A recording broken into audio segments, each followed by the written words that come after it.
Servus, Männer, it's Red Pill Germany again. You must all have heard by now, probably, that Elon Musk did in fact go through with it and he bought Twitter. And of course, we have seen probably the hissy fits of leftists and their threats to go to another platform and the life shattering prospect of losing their blue check marks. Yeah, that is all nice and well. Who doesn't enjoy a little bit of liberal meltdown every now and then? But it is a guilty pleasure, I think. So today I want to comment a little bit on the whole affair, especially in light of the upcoming midterm elections in the United States next week. And also I want to add for you guys some observations from Germany, because the German press is of course covering these affairs, the midterms of course, and also the Twitter transition. And it might be complete coincidence, but I think for now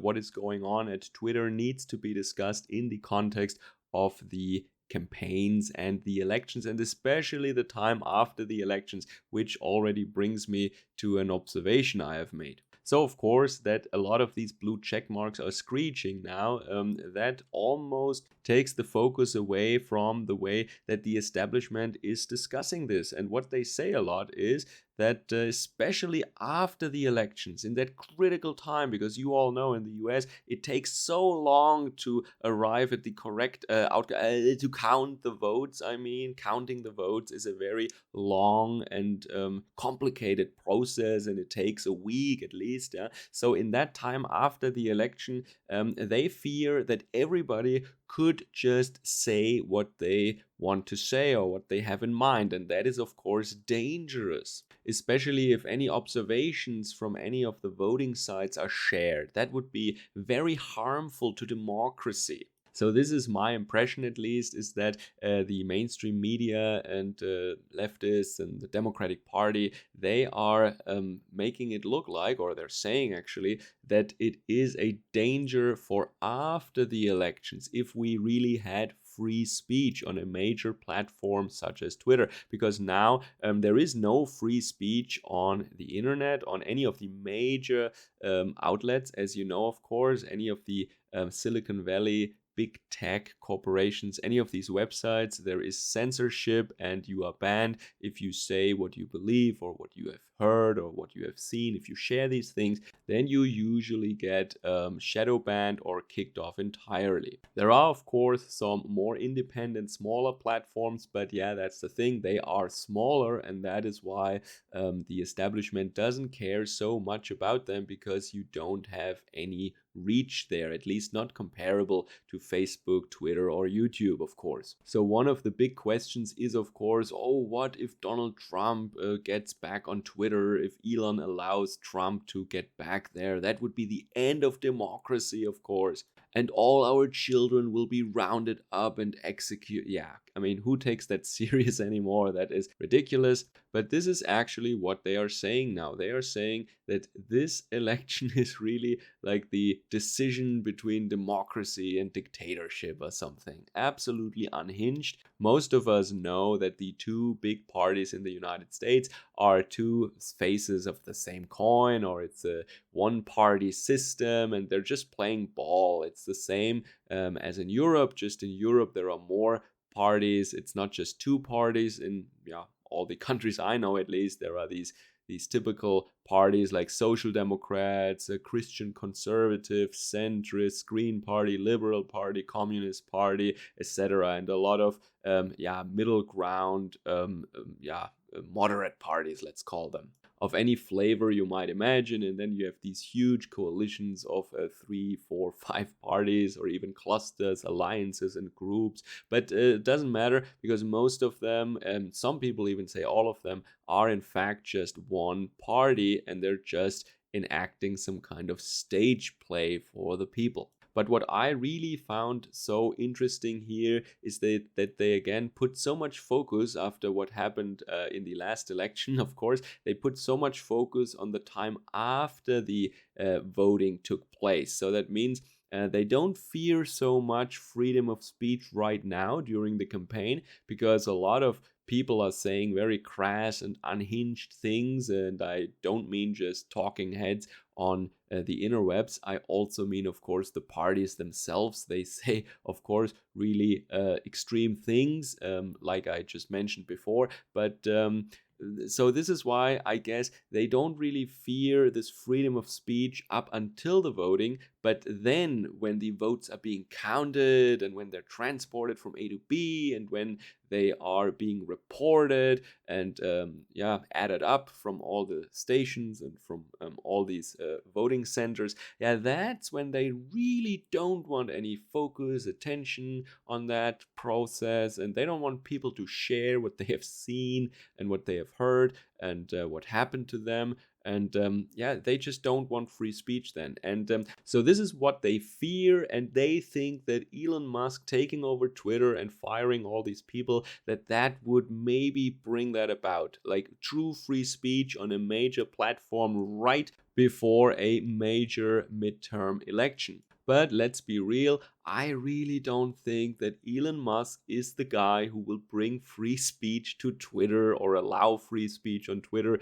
He is still employing and he is still working together with the worst people imaginable when it comes to free speech, the people who love censorship, the people who love kicking people off the platform for no reason at all.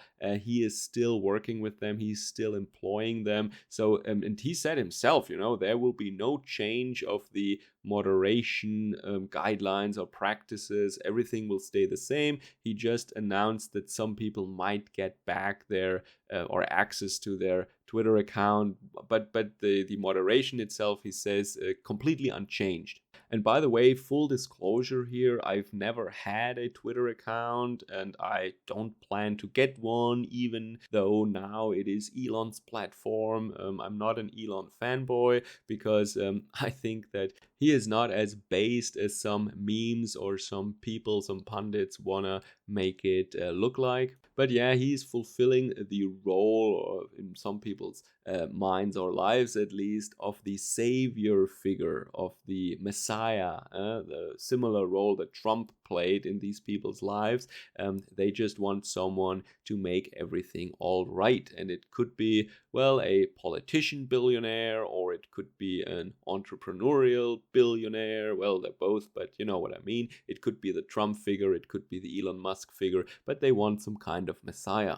So in my opinion, to sum this up, just a huge distraction, but of course, I might be wrong. Let's see about that. Now, towards the end, I want to tell you what they said in Germany, something very interesting. Of course, they are echoing to a major part just what the mainstream cable news networks in the US are saying, or what the Wall Street Journal, etc., the Washington Post, what these people are saying. They are just directly taking over, translating these news, and that's the German news about the US then. But of course, they also have their correspondents in Los Angeles, for example. And one of them, a little boy, well, that's actually how he looks like to me. He wrote in an opinion piece that now that Trump purchased Twitter and he runs Twitter, so he wrote about the idea or the prospect that Twitter might turn into this,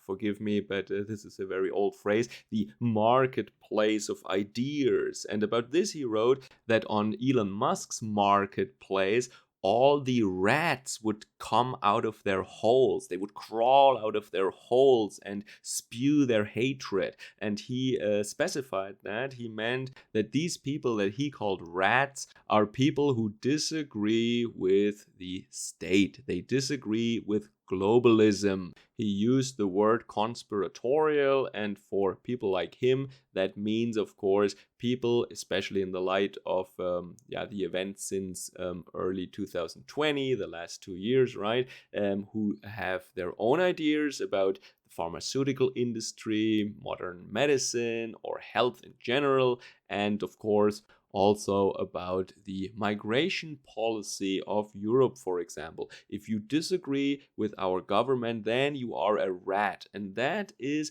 what the public broadcasting in Germany had to say about Elon Musk buying Twitter. Isn't that interesting? By now, I just read that they have changed the article. Yeah, they changed it back, and there is a little footnote there with the article that says, in a previous version of the article, we used the word rats, and we are really sorry about this wrong choice of words. No, it was the correct choice of words for you, because that's what you actually think about people who have their own ideas. So we will see what happens next week, especially after the voting took place and, when the votes are being counted.